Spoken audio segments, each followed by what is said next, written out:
Today is Friday, March 6th, 2009. We're at the New York State Military Museum in Saratoga Springs, New York. The interviewer's name is Wayne Clark.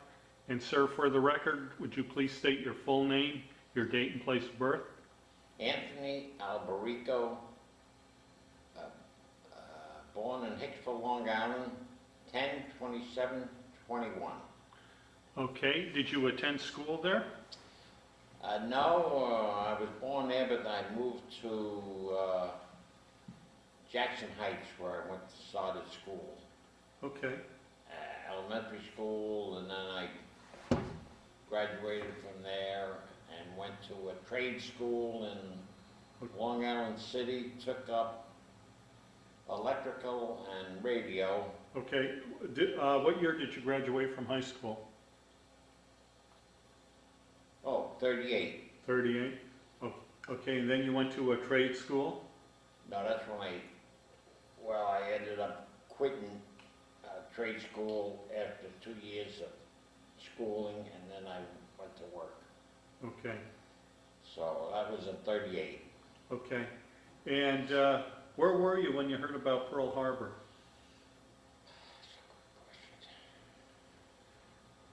I must have been working with my uncle. Okay.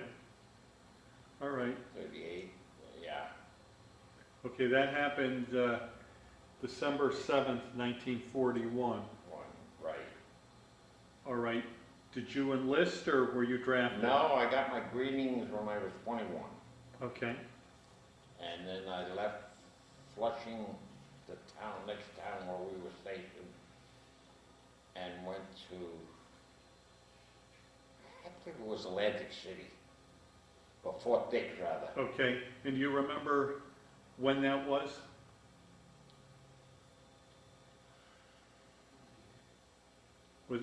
Was it in 42? Oh, yes, 1942? Okay. yes. And from there we went to, was that in March? I think it was March. March of 42? Yeah, I think that's when I got in. I don't know how my discharge papers will be, but I think it was 42 in March. Okay. And so you were drafted into the Army? I got my greetings, yeah, I was drafted.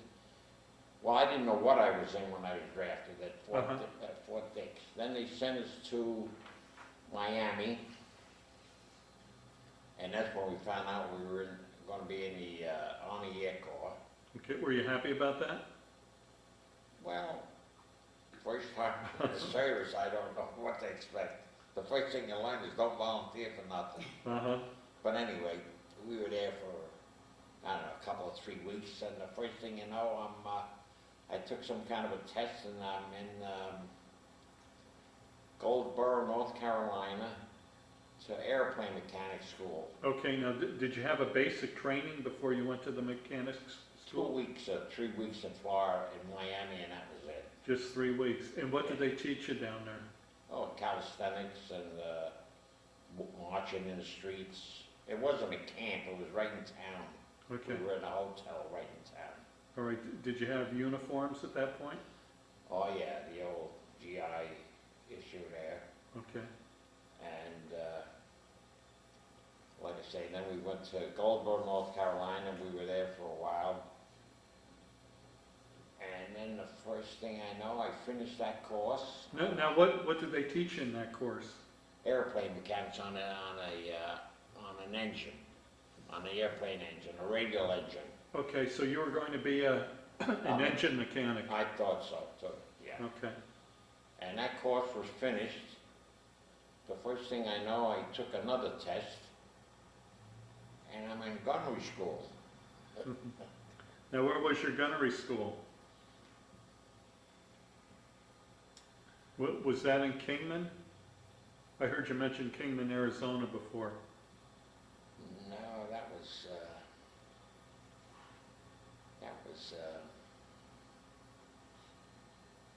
we used to fly over water. I can't, Okay. something like maybe, I can't remember. Okay. I know we used to fly over water. Okay, do you remember what state it was in?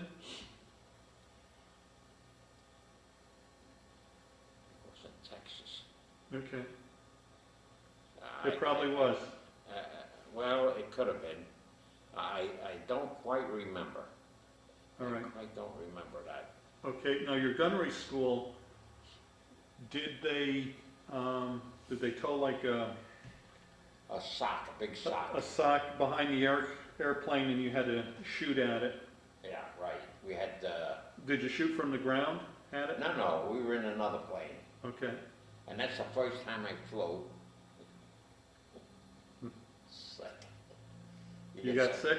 Oh, God, yeah. I never flew before. All right. What type of gun did you train on? 50 caliber. 50 caliber? Yeah, it was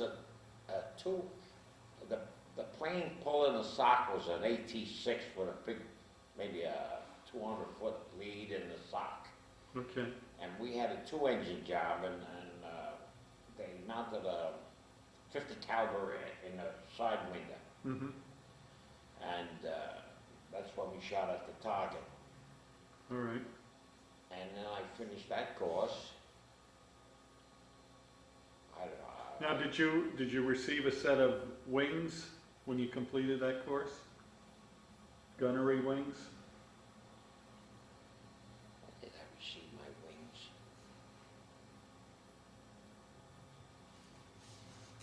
I think that's when we finished gunnery school. Okay. Yes. All Yes, right. It must. I had to be. I got my wings, and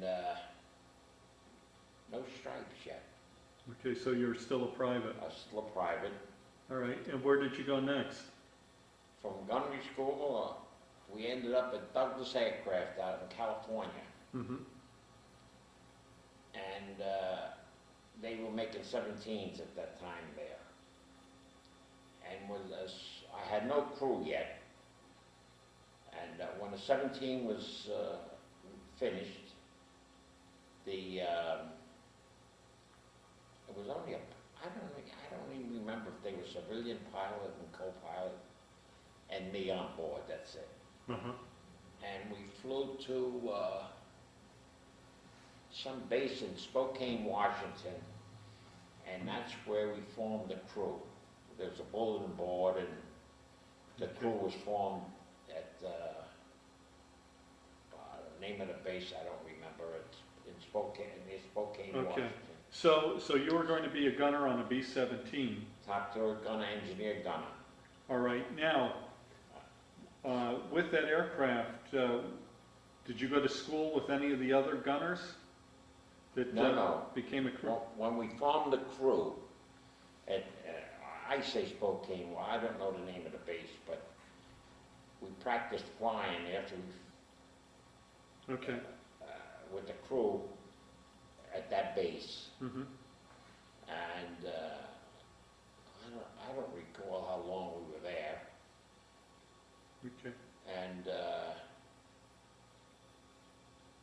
well, I don't know, let's say a couple of months, I guess. And you flew with the same crew all the time? Then we established our crew, Okay. and,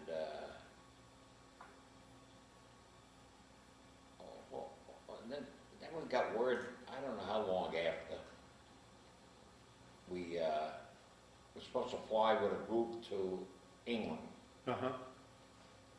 and then they didn't have enough of planes, B-17s. Yeah. So they sent us by boat to England. Okay, now, did you get any kind of leave before you went to England? Did you get to go home at all?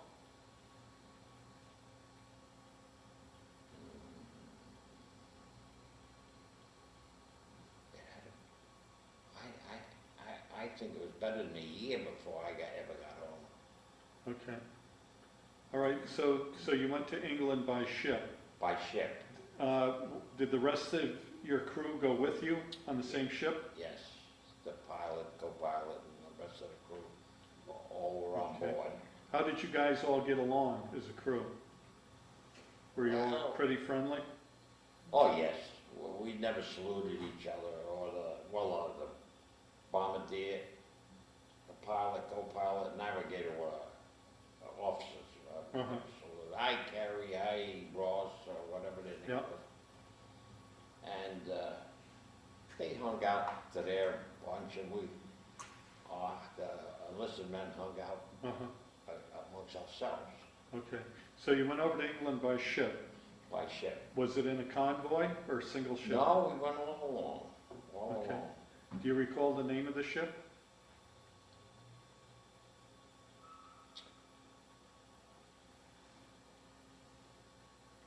I know a lot of guys went on the Queen Mary, another No, one was no, the it was a little, Mauritania. I think that's it. Okay, Yeah, that may have been it.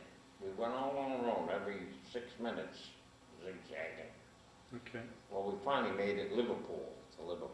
okay. Did you get seasick at all? Oh, yeah. Now, how was the food aboard the ship?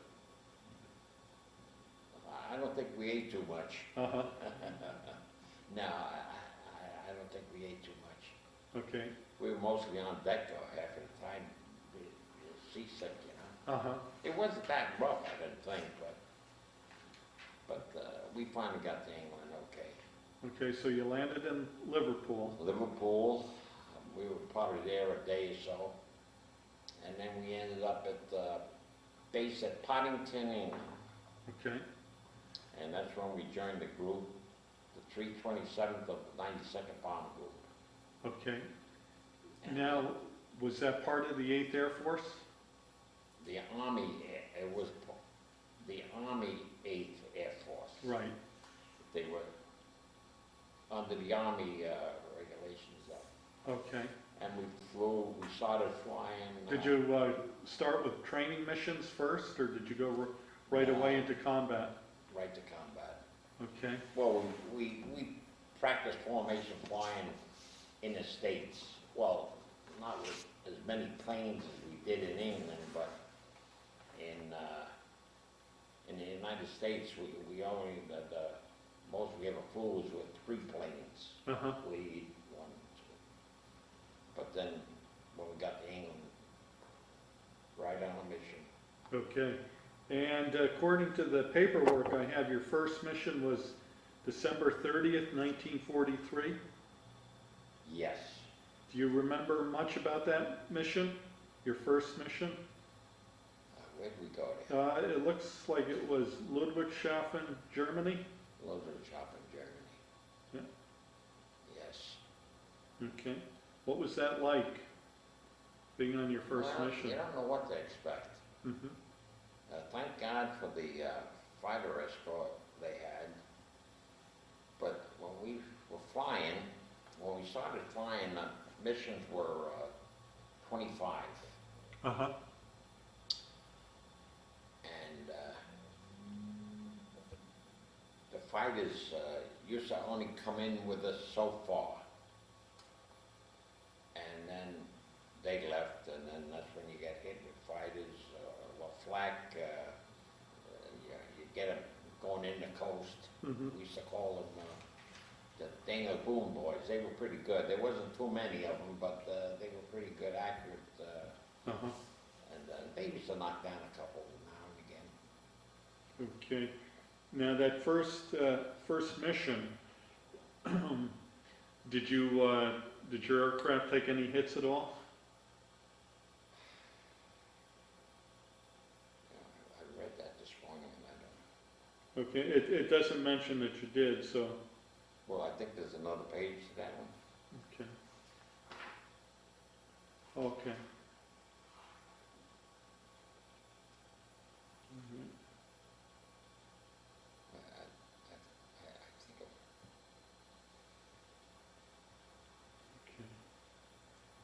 I think Okay. I think. I don't. Okay. All right. I don't recall. All right. So, do you remember approximately how long that was? Were you on the airplane several hours? Oh, that should be on there.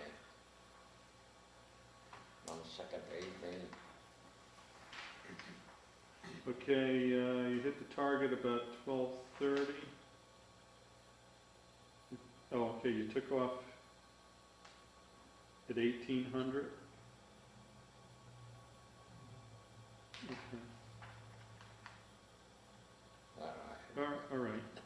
You come- Okay, so you guys dropped your bomb load Yeah. and then headed home. What was it like when you landed? Were you really relieved? Oh, yeah. I don't know if it was that mission or not, but it may have been that mission. When we were in the States, we never flew high altitude. Uh-huh. Yeah, it says you flew at 21,500 feet. Right. And the air temperature was 42 degrees below Oh, zero. it's cold. At that time, we used to have woolen suits, Uh-huh. the thick woolen suits, boots, pants, jacket. Okay. Were they the electric suits? No, they came out after, thank God. Yeah, and then with a parachute harness on top of that, you couldn't hardly move. And I couldn't wear a seat parachute because I was in a turret. Uh-huh. So I had a chest pack, which was I had to leave on the floor right by the turret. Uh-huh. I mean, if you had a, if you went in a dive or something and that thing moved, you heard a dead duck, you know, you can't find it. But anyway. Okay, so you landed and you had completed your first mission. Oh, yeah. Okay. That was a relief, yeah. Okay. Normally, how long was it between each mission? I think we'd fly 3 days and off 2. 3 days and off too? 2. Okay. What did you do with your off time? Get some sack time or hit the first pub right off the base. The pubs all over England, you know. How did you get along with the civilian population? Oh, fine. I mean, to lend their money, you take out a pound note, and if they gave you the right change or not, I don't know. That's all. Okay. All right. Without going through the whole book here, when was the first time that your aircraft had received damage or had taken fire? I think the second mission there we lost, we got hit. First thing you know, either well, I'm sure it was from the flak. Uh-huh. Must have made holes in the engine. And once you oil all over the place, and what you got to do, otherwise the engine will keep running, Uh-huh. and it could cause a fire. My biggest fear was fire all the time. And we had to feather the prop, and then the other one conked out. Number 2 and 3 engine conked out. Okay, did you continue with the mission or turn around? No, you got to drop out of formation. And we called for whatever the code of the day was, a pilot knew. Uh-huh. And the first thing you know, we got an escort, a P-47, alongside of us. In the meantime, we dropped the ball turret. I think it was that mission anyway. I think it was that mission. And like I say, you can't keep up with the formation, so you got to drop down. Okay. So what did you do with the bombs aboard the? Drop them. You just dropped them. Drop them. Okay.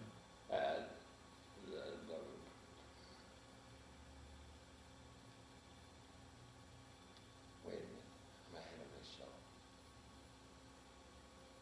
One time,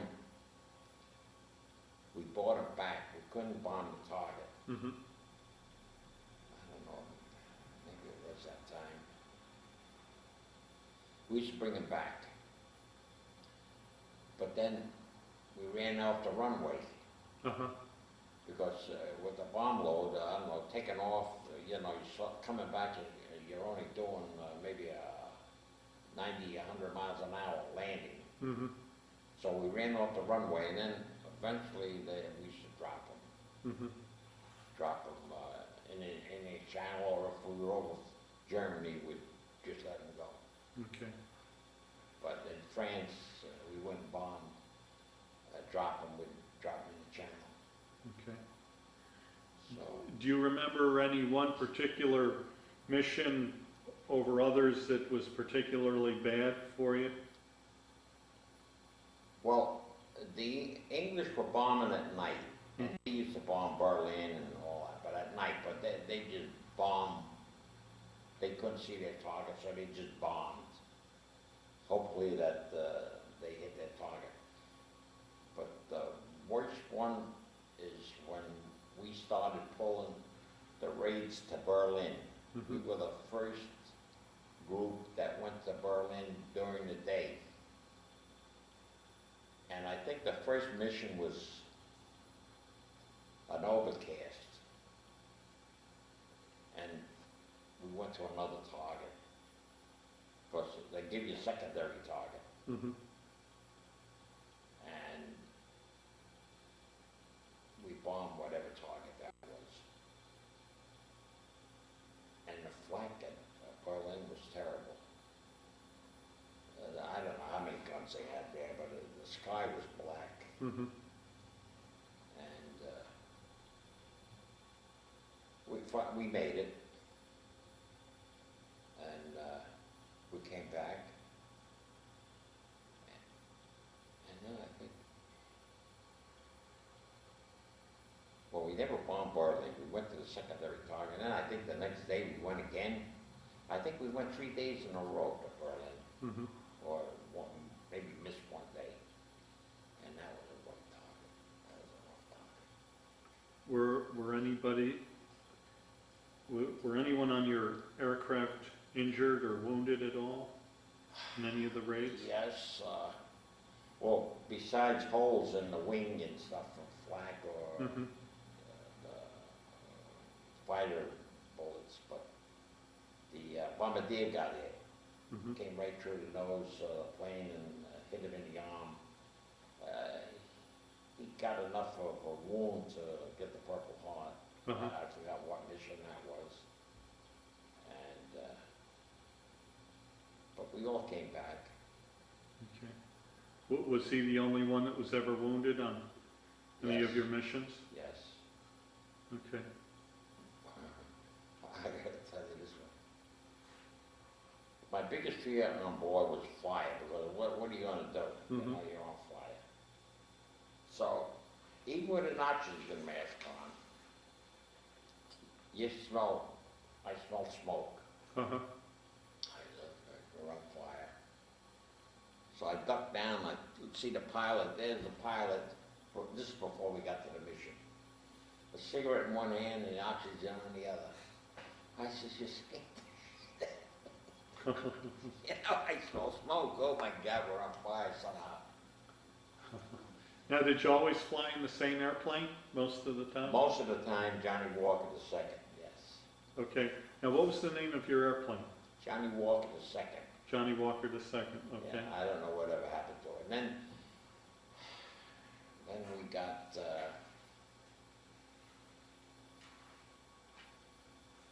I don't know why we switched one time. Then they used to be gray. And then, this is later on in the, I don't know how many missions we had. We got a new one. It was silver. It wasn't even painted then. At the end, they didn't even bother to paint them anymore. Uh-huh. And Did that have a name? I don't think so. I don't Okay. think so. I know it was a new one because you could smell the new airplane. You know? Uh-huh. Now, the jacket you wore, was that painted with any kind of painting on it or anything? I didn't have a painting on it. The only thing I had, the insignia sewed on alley-oop dropping a bomb. Uh-huh. That's the only thing I had on.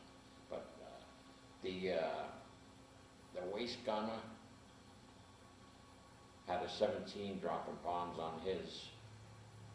There's always somebody that paints the insignias on, but I didn't bother. And Okay. What did you think of the B-17? terrific airplane. Mm-hmm. I've heard of B-24s, and there was a few in England, but most of them were out of Italy. Mm-hmm. And we used to call them flying boxcar or Mhm. But I never flew in one. And Okay, now, your last mission, actually, I see here by looking through your book here, you flew more than 25 missions. yes, they upped it to 30. When I got there, it was 25. Uh-huh. I don't know, I had 10 or 12 missions there or something, and they upped it to 30 because they were getting a little easier. And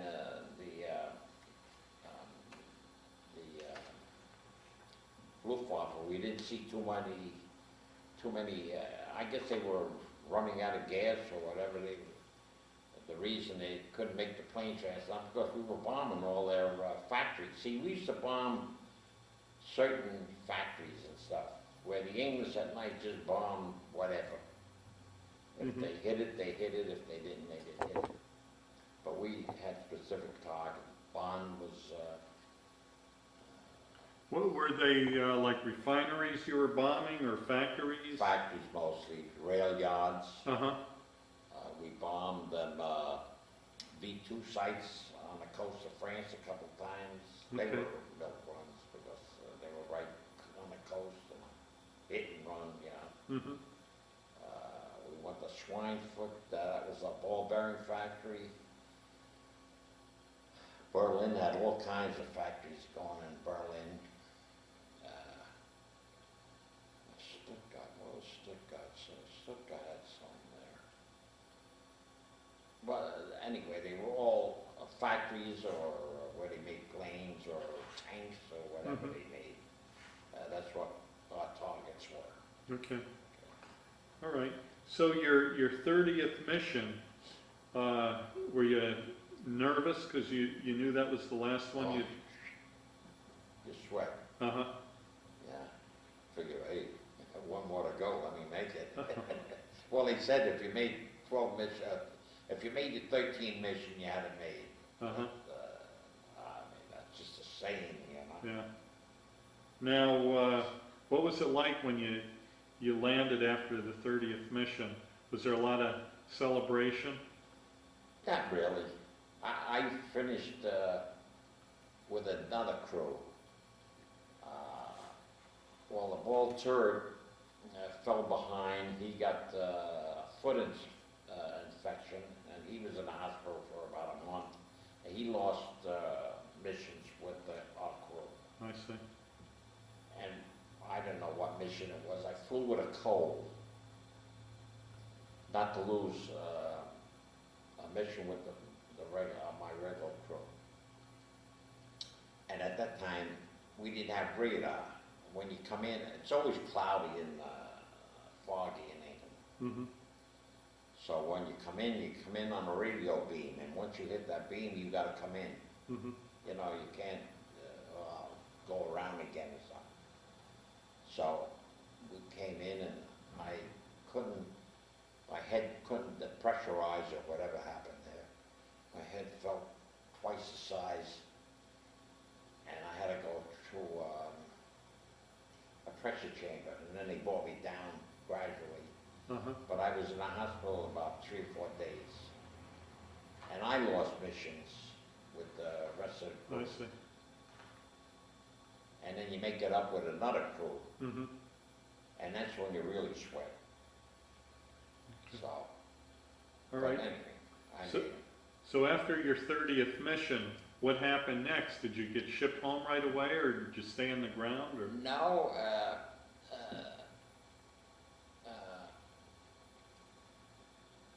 I had met my wife there. I married an English girl. Mm-hmm. The waist gunner married an English girl, and the ball turret man married an English girl. But they got married over there. I didn't. I kept in touch with my wife, and I got her over here. It took me a year to get her over. Uh-huh. So to stay there, they started pulling raids from England to whatever they were bombing and go to Italy. From Italy, they'd bomb whatever and go to Russia. And from Russia, they'd bomb whatever and come back to England. And what we were doing is, we didn't have the bombs. We had a big monster radio in the Bombay. Mm-hmm. And we'd just fly up along the channel, about 25,000 feet or 20,000, whatever it was. And we would pick up the messages and relay them back to base. And I did that for about 3 months. Okay. And then... Now, did the rest of your crew stay and do that too, or did they go back?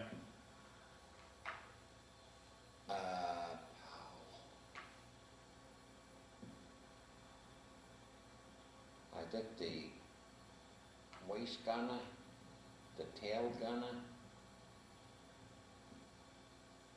I think the bombardier and the navigator came home. Mm-hmm. And then we had another crew.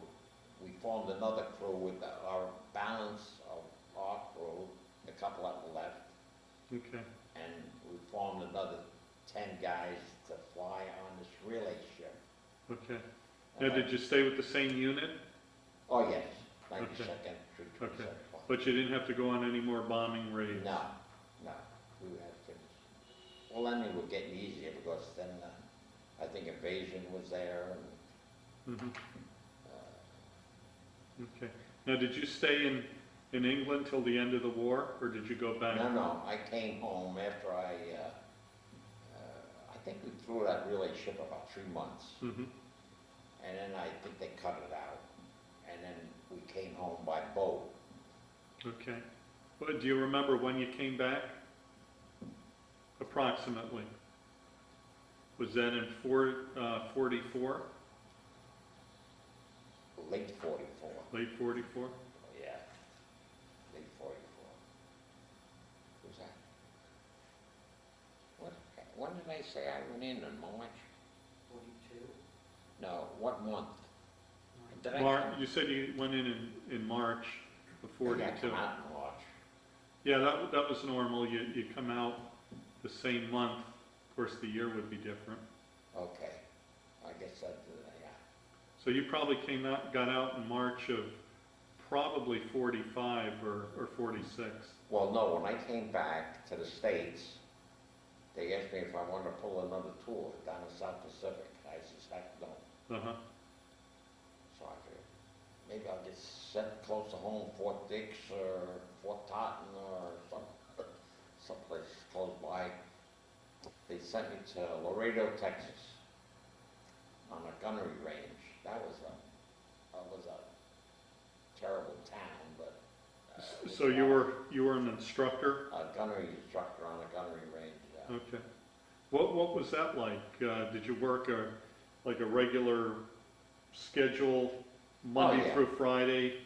Yeah, well, I had a maid. I had skeet range, Oh, okay. shotgun. Yeah. And doing that. That was fun. So you were like a shotgun instructor? Right. Okay. Well, the idea is you got to lead the talk. Sure. Yep. So that worked out. And then I had my points, and I started getting out. Okay. And when you brought your wife over, were you still in the service or were you a civilian? No, I was a civilian. You were a civilian, okay. I got my discharge from Texas, Laredo, Texas. Okay, did the war end when you were discharged? Or did it end after? I was home on furlough when the Germans gave up. Okay, so that was April of 45. Yes, I was home on furlough.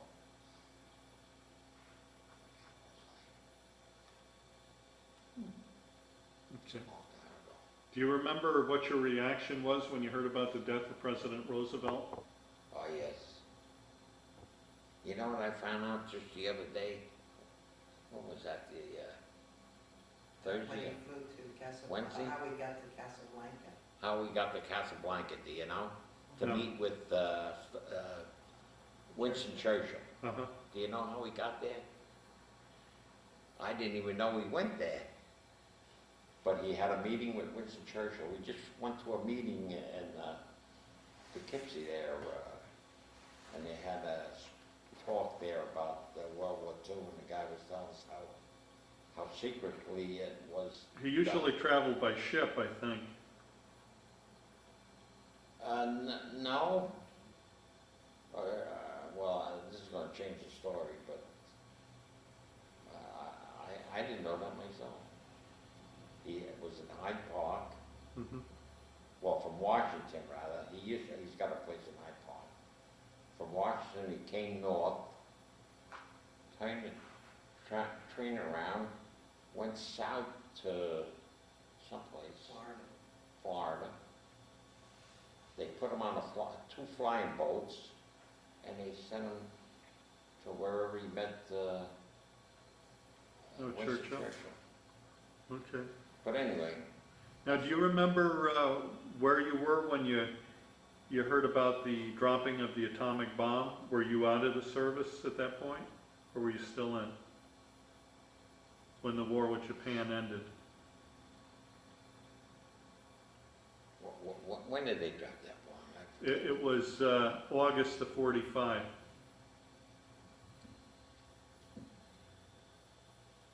I think I was out.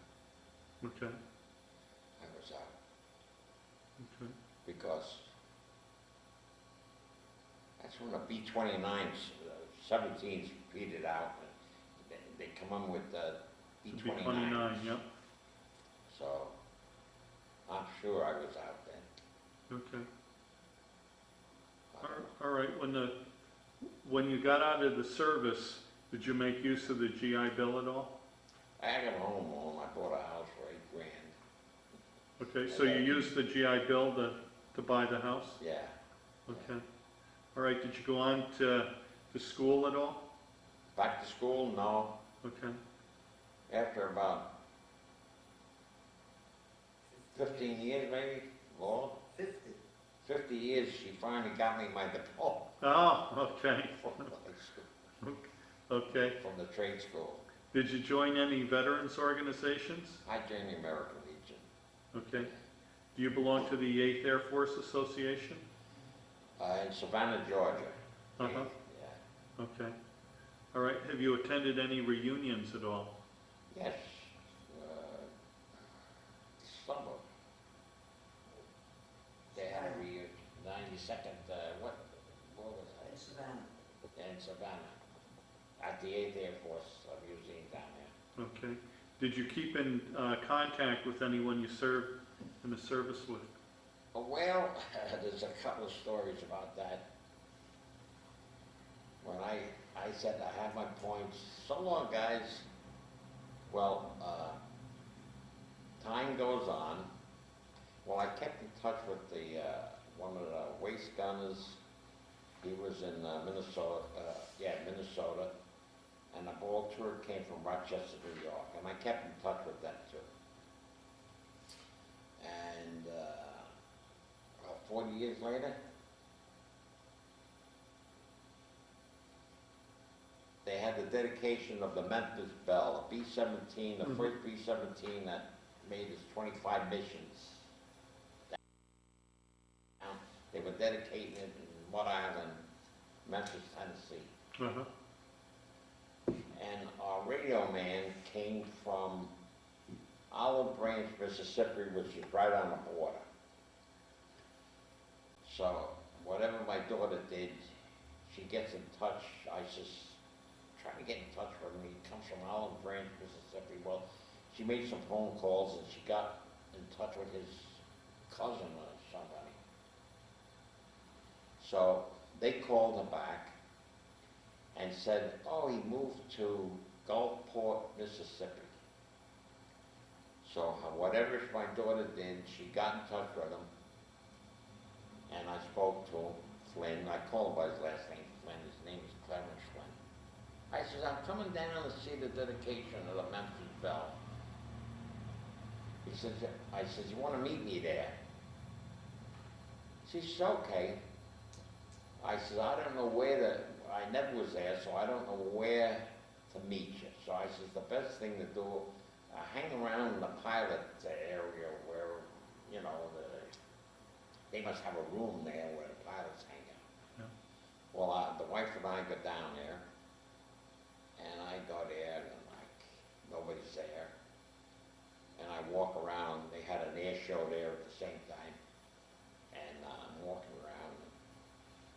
said, that bum never showed up.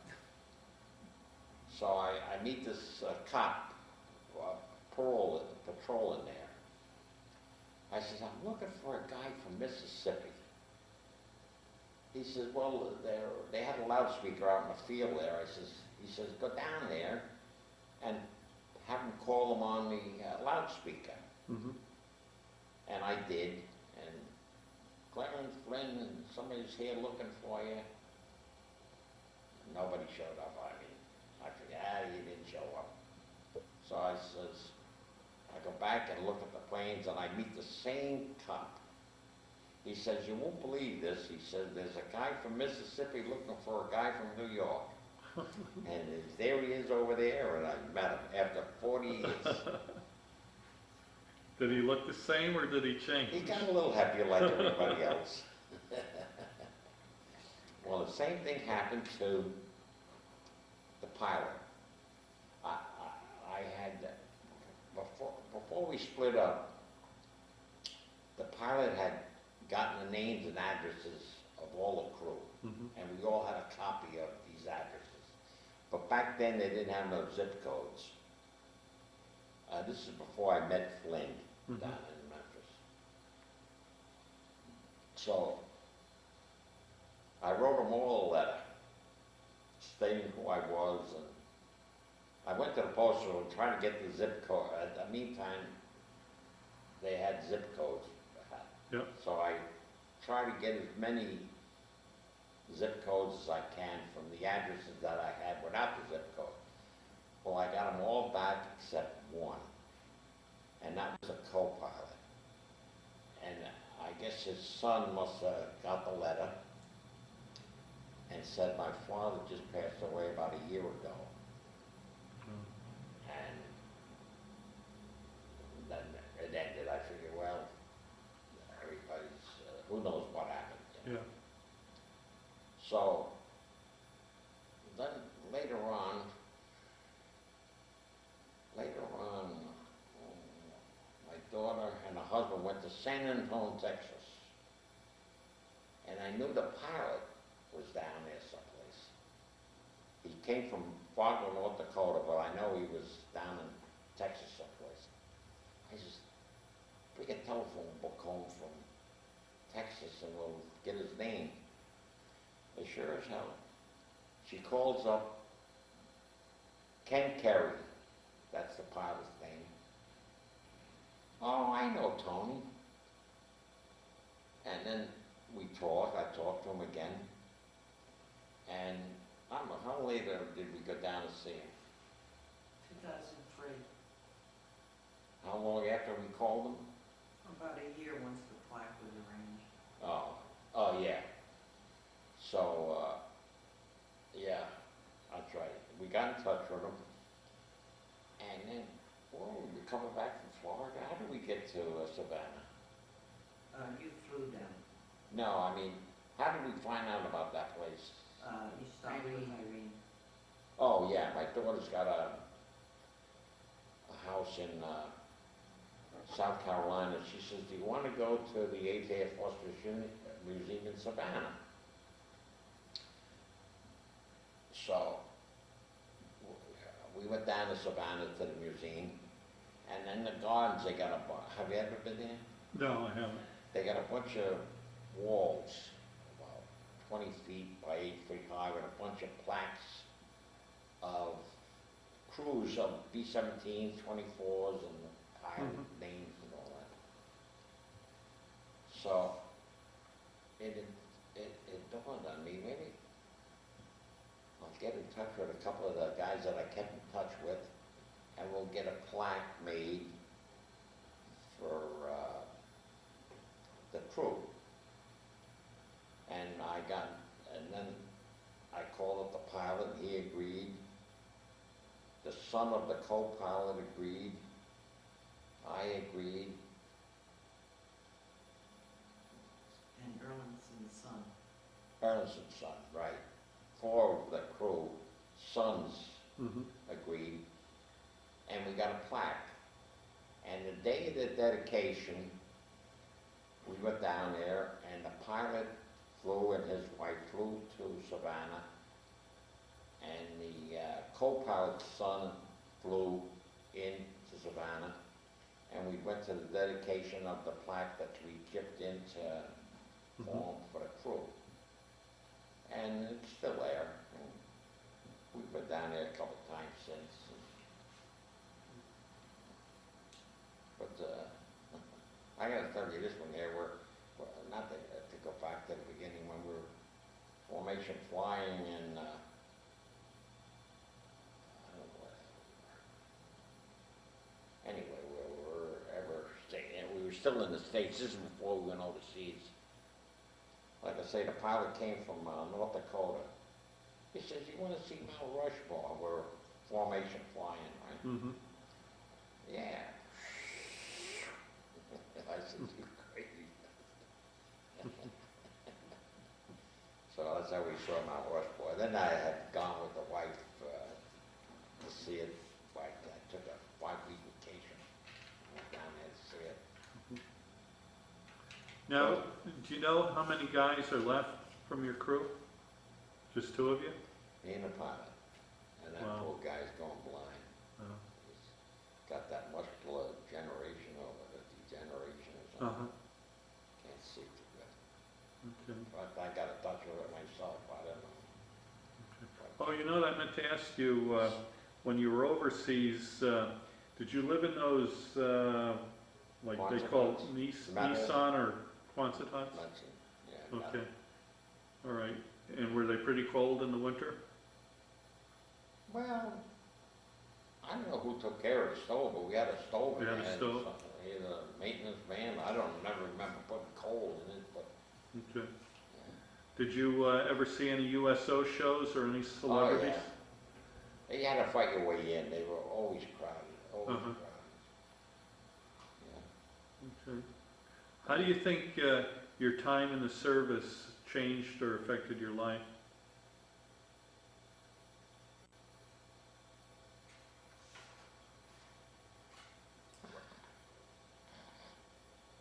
I don't know. So once in a while I think of it, I don't think it changed that much. Mm-hmm. My other daughter in Pennsylvania, her kid goes to school, and they had a talk about the war. Mm-hmm. And she said, "Do you want to go and talk to the kids about it?" Well, geez, I went there, and Christ, I started bawling, telling them the story of my life in the service. That's it. Okay, is there anything else you'd like to touch on that we might have missed, or anything you'd like to add? Well, let's see what else.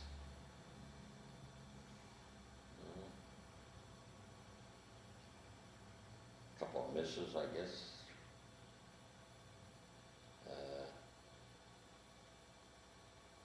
Well, I finally got my wife over, got married, had 4 good kids, 3 girls and a boy, Uh-huh, and they're all doing good. that's good. Did you ever go back to England? We went back in 70, I think it was. I said, "How the hell did I drink this beer?" Uh-huh. You go on past it, the first thing you do is, wherever, obviously drink a couple of beers over there. I couldn't drink. I went back with the wife. I said, "I can't drink this stuff." I said, "I don't know how I did it." Now, did you go back to the area where your base was? No, I didn't. We went, well, it was my wife and my son. I took my son with me, and we saw the Windsor Castle and all the jewels, and toured London, and we went to see her sister. And no, I didn't even think of the base at that time. Mm-hmm. In fact, we were in the same town. Well, her sister was in the same town as what we used to hit when we used to come from base on Bath, Northampton. Uh-huh. Podington was, I don't know how far away, but that's the town we used to go to. Okay, But, all right.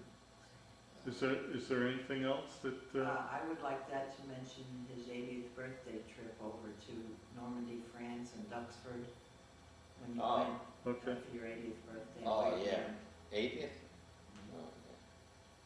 Oh, talking about, well, when did you get Flynn up here? The 70th? That was his 70th, and then 2001. Yeah, we they went gave me a 70th surprise birthday party. And they had Flynn, the radio man, come up. uh-huh, At that time, we didn't know Kerry, right? No, No. The Volturd Earl had passed away, and the waste gun had passed away, so he was the only one I kept in touch with. And he came up, and we did a little celebrating for my 70th birthday. And then my 80th birthday, the kids treated me to a trip to Normandy. mm-hmm, And we spent a couple of days in England, and then we went to France, and we toured the whole coast of France there, Normandy, and Omaha Beach, and I don't know how them poor guys did it. Terrible. and you got to lower the flag in the cemetery?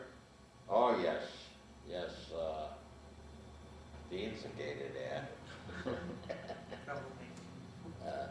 Well, she had gone previous with her husband, and he got called to lower the fold flag and lower it. Mm-hmm.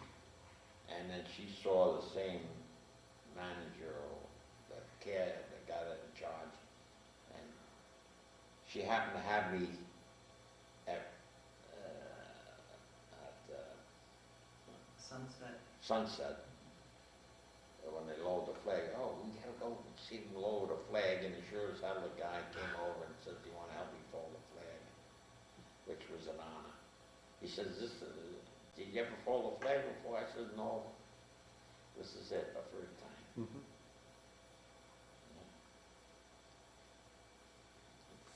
Okay, well, thank you very much for your interview. Okay. This, in the States, this happened in the States. I think I saved a flying 3 formations, lead, left wing and right wing. And you're supposed to go over like that, switch base. Well, I look up on that turn, there's that plane coming up, and that plane is right above us. And I hollered out, "Dive," and he dived. And at that time in the States, they used to throw the wheel chocks in the plane instead of leaving them on the runway or the parking spot. Yep. The waist gun got hit in the head with one, with his head right open. Oh, boy. But we got back. You know, lieutenant or no lieutenant, I said, "What the hell are you doing? You know, we're in this plane. Another time, wing to wing like this." I said, "What the hell, are you crazy?" Trying to see how close, well, they tell you in combat, get close. But we made it. I don't mind now that I made it. Things worked out. And the tail gunner dad who fell asleep. Oh, well, it's another. We're pulling the rate up to Denmark. Mm-hmm. Well, you're over water most of the time. So we're maybe flying over 10,000 feet, let's say. Mm-hmm. And then at the target, you go up to higher altitude. Well, I'm in the top turret, and I happen to turn around. There's one lousy German plane right behind us. So I call the tail gunner up. I says, "Don't you see that guy in the back of us?" He said, "I was asleep." Did he shoot him down? Well, he shot at him, and then the guy peeled right off. Okay. Guy peeled right off. But, you know, you don't expect it, you know. No. I don't know what we were bombing up at Denmark. All right, well, thank you. Okay.